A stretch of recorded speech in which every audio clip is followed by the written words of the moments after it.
اعوذ باللہ من الشیطان الرجیم بسم اللہ الرحمن الرحیم۔ یہ استخارہ دے رہا ہوں، یہ مجرب استخارہ ہے جی۔ اس سے اور بھی بہت سے امور جو ہیں وہ ان کا انکشاف ہوتا ہے، منکشف ہوتے ہیں۔ سب سے پہلے درود و سلام، الصلاۃ والسلام علیکہ یا سیدی یا رسول اللہ، الصلاۃ والسلام علیکہ یا سیدی رحمت اللہ عالمین صلی اللہ علیہ وسلم۔ بسم اللہ الرحمن الرحیم۔ یہ لاجواب استخارہ ہے جی۔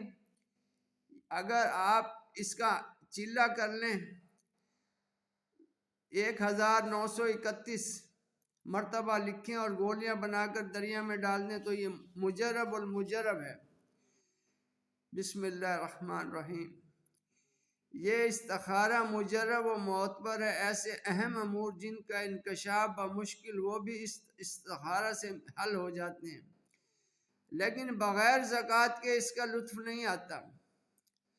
زکوٰۃ کے دوران میں حالات غیب عجیب و غریب منکشف ہوتے ہیں۔ عامل کو چاہیے کہ وہ اپنے سینہ کو فراخ کرے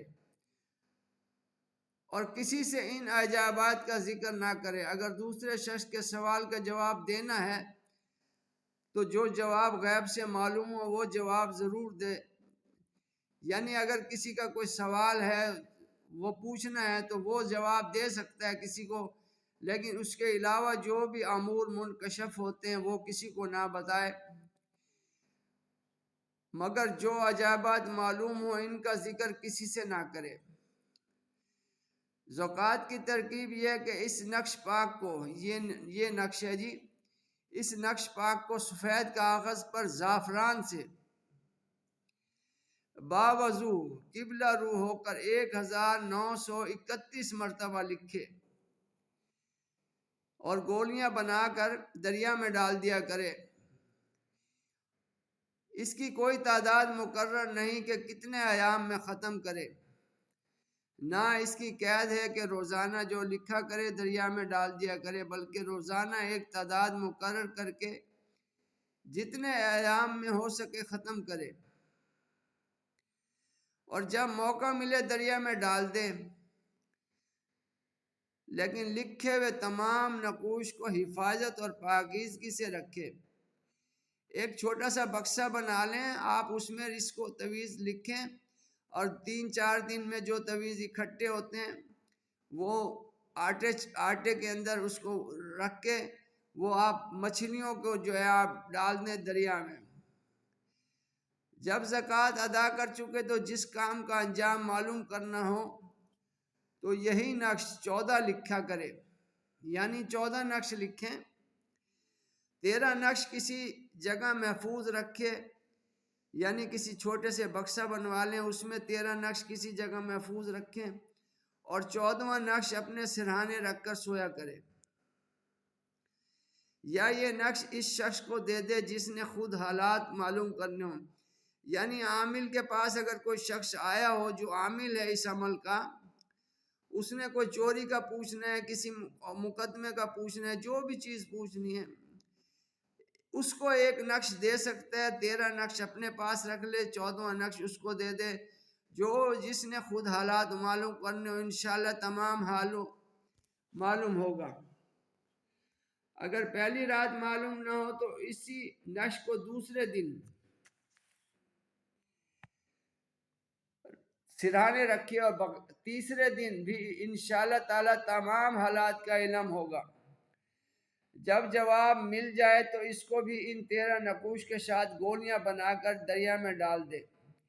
جو 13 نقش آپ نے بکسے میں رکھے تھے وہ ان 13 نقش کو بھی ساتھ میں گولیاں بنا کر 14واں نقش بھی لے لے اور 14 کے 14 نقش کو آٹے کی گولیاں بنا کر دریا میں ڈال دے۔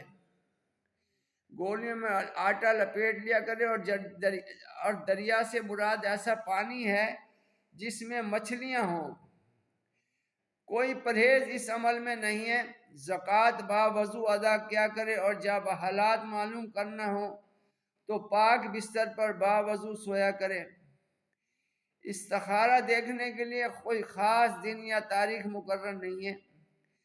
جب تک نیند نہ آئے دل میں مقصد کا خیال رکھ کر ذیل کی عظیمت پڑھتا رہے۔ بسم اللہ الرحمن الرحیم۔ آپ نے یہ 100 مرتبہ پڑھنی ہے کم از کم. یا علیم و علمنی، یا خبیر و اخبرنی، یا رشید و ارشدنی. وہ نقش جو ہیں وہ آپ نے آٹے میں گولیاں بنا کے دریا میں ڈالنے، یا جس تالاب کے اندر مچھلیاں ہوں پالی ہوئی ہوں، فارم بھی اگر مچھلیوں کا ہو تو اس فارم کے اندر بھی جو آپ آٹے میں گولیاں بنا کے وہ نقش آپ اس کو ڈال سکتے ہیں وہاں پہ. اور جو بھی آپ کو خواب میں نظر آئے تو آپ وہ کسی کو نہ بتائیں، سینہ تھوڑا بڑا کریں، اپنے اندر رکھیں تاکہ اور بھی آپ کو چیزیں معلوم ہوں. یہ استخارہ لاجواب استخارہ ہے. اس سے جب آپ یہ کریں گے تو آپ کو جاگتی آنکھوں سے بھی جو ہے آپ کو حالات و واقعات منکشف ہو جایا کریں گے. آپ یہ دن میں بھی یہ پڑھتے رہا کریں ہر نماز کے بعد. یا علیم و علمنی، یا خبیر و اخبرنی، یا رشید و ارشدنی. ایک تسبیح ہر نماز کے بعد یہ پڑھیں تو آپ اس کے عامل ہو جائیں گے. کسی اور عمل کی ضرورت نہیں ہوگی. دفینہ ہو گیا، کوئی بھی چیز اگر آپ نے پوچھنی ہو تو یہ لاجواب ہے. دعا میں یاد رکھیں، میرا چینل کو لائک کریں، کم از کم 10 لوگوں میں اس کو فارورڈ کریں، آگے شیئر کریں، لائک کریں. میں آپ کے لیے اتنی محنت سے بناتا ہوں. میرے پاکستان، ہندوستان، بنگلہ دیش اور دنیا میں جہاں بھی فالوور ہیں میں ان کے لیے دعائیں کرتا ہوں. اللہ پاک آپ کو آسانیاں عطا فرمائے. آپ میری ویڈیو پوری دیکھا کریں، میری کوئی ویڈیو فیک نہیں ہے. آپ کو بہت کچھ ملے گا میری ویڈیو سے. میرے لیے اور میرے ماں باپ کے لیے جو بھی اگر ان میرے عملیات سے فائدہ اٹھائے، میرے ماں باپ اور میرے لیے میرے حق میں دعا کرے. دعا میں یاد رکھیں. السلام علیکم ورحمۃ اللہ وبرکاتہ.